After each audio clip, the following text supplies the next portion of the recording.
10minconjesús.net. Señor mío y Dios mío, creo firmemente que estás aquí, que me ves, que me oyes. Te adoro con profunda reverencia. Te pido perdón de mis pecados y gracia para hacer con fruto este rato de oración.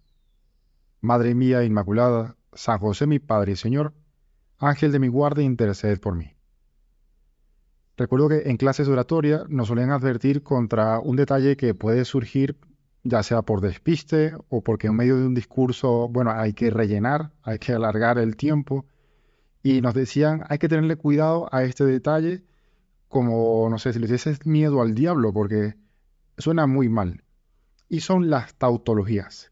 Una palabra que no, capaz no te suena muchísimo, ¿no? Pero una tautología es, dice el diccionario de la Real Academia, que es un enunciado que con otras palabras repite lo mismo que ya se ha dicho antes. Y esto sin que aporte una nueva información. Es decir, es una redundancia, una repetición innecesaria y muchas veces esa repetición es poco afortunada. Lo vemos, por ejemplo, en los discursos de algunos políticos, que como te decía, a veces tienen que alargar el espacio, ¿no? Alargar el tiempo. En mi país, por ejemplo, había un candidato presidencial que se hizo famoso porque durante un mitin dijo, si a mí me matan y yo me muero, eso es una tautología, porque aporta una información que no aporta nada en el fondo. Lo que contaban de otro orador que estaba intentando motivar a su público y entonces decía, si no tenemos éxito, corremos el riesgo de fracasar. Pues esa es otra tautología más. Y como ves, quien tiene dos neuronas y escucha aquello, por supuesto que sospecha que esta persona se distrajo, esta persona está hablando por hablar, o sencillamente, bueno, fue un despiste que se evidencia en esa redundancia que es innecesaria. Y a nosotros también nos pasa a veces, porque oímos decir, por ejemplo, subir para arriba, bajar para abajo, salir para afuera. Esas también son tautologías. Y como se puede observar, cuando se nos escapan, pues no se escucha muy bien, no se ve muy bien. Parece que no estamos totalmente conscientes de lo que decimos o que hay palabras de más, que no estamos midiendo lo que estamos diciendo. Son cosas como de relleno a veces. Pero para nuestra sorpresa, a Dios le encantan las tautologías. Bueno, no sé si le encantan, pero notamos que hay varias en la Sagrada Escritura. Pero a diferencia de nosotros, cuando Él las dice, Él no queda mal. Pues todo lo contrario, de hecho. Y te voy a dar dos ejemplos conocidísimos. El primero está tomado del capítulo 3 del libro del Éxodo. Allí está nuestro amigo Moisés, en el desierto, apacentando el rebaño cerca del monte Horeb, y es testigo de esa teofanía de la zarza que está ardiendo en fuego pero que no se termina de consumir. Y claro, Moisés al darse cuenta, apenas se da cuenta de lo que significa ese prodigio que está presenciando, se cubre el rostro por temor a contemplar a Dios cara a cara, que bueno, es vamos a decir, lo que se sabía en Israel, que nadie podía hablar cara a cara con Dios y permanecer con vida. Y en medio de ese diálogo, Moisés pregunta, cuando me acerque a los hijos de Israel y les diga, el Dios de vuestros padres me envía a vosotros, y cuando ellos me pregunten cuál es su nombre, ¿qué les voy a decir? Y el Señor sorprendentemente le replica con una tautología. Yo soy el que soy. Pues una repetición y la segunda parte parece que dice lo mismo que la primera sin aportar información extra, una tautología. Pero claro, Dios sabe lo que está diciendo y lo dice a propósito. Por eso, la tautología aquí es solamente aparente, porque en Dios no hay palabra que sea pronunciada en vano, está todo absolutamente medido para nuestro bien. Y detrás de esta aparente tautología hay una revelación profundísima de esa esencia y del obrar de Dios que la Iglesia ha considerado muchísimas veces y que nos hace admirarnos ante esa inmensidad de Dios. Yo soy el que soy, no el que era ni el que será. Pero hoy nos vamos a tener aquí, como te decía, esto es solamente un primer ejemplo de esas tautologías de Dios. El segundo ejemplo aparece justo en el Evangelio de hoy. Se acercan a Jesús unos fariseos, unos herodianos, y tienen no muy buena intención. Lo que intentan es tenderle una trampa y le dicen, Maestro, sabemos que eres veraz y que no te dejas llevar por nadie, pues no haces acepción de personas, sino que enseñas el camino de Dios según la verdad. La pregunta ahora ¿es lícito dar tributo al César o no?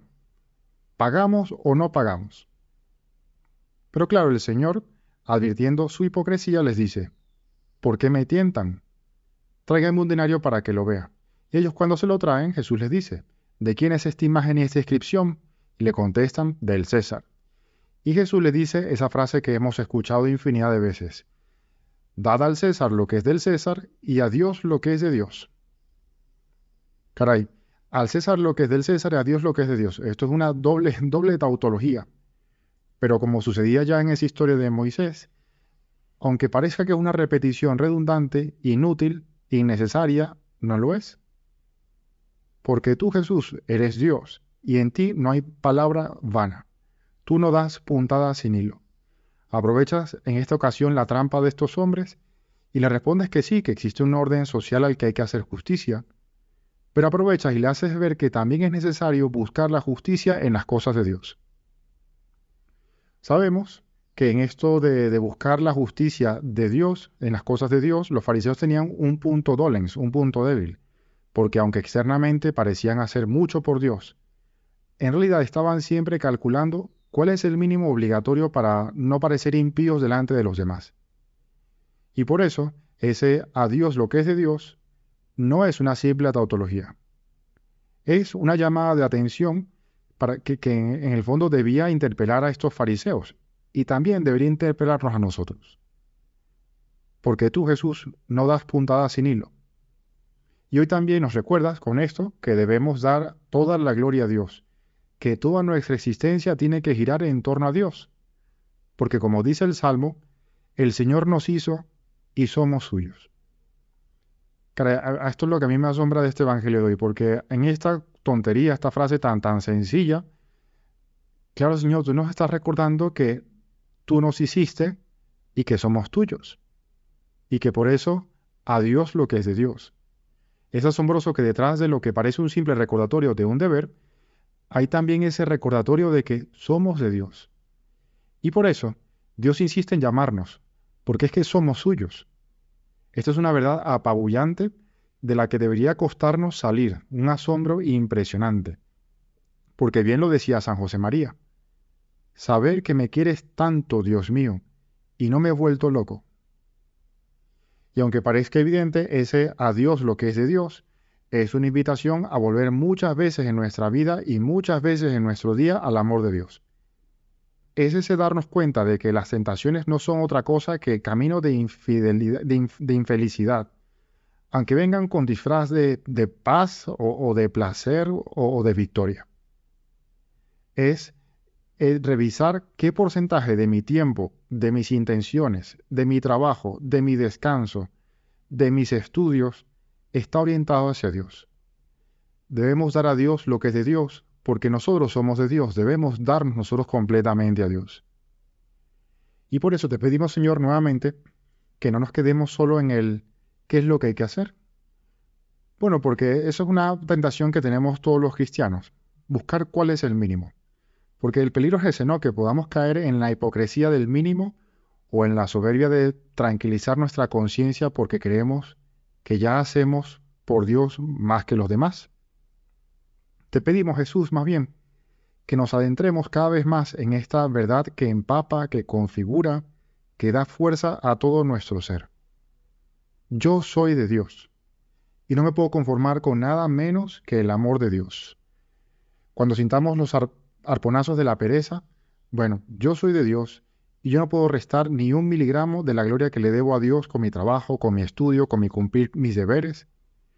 Cuando las tentaciones de la carne o el dejarnos llevar por los placeres nos tiren de la ropa, bueno, yo soy de Dios y estoy hecho para cosas mejores.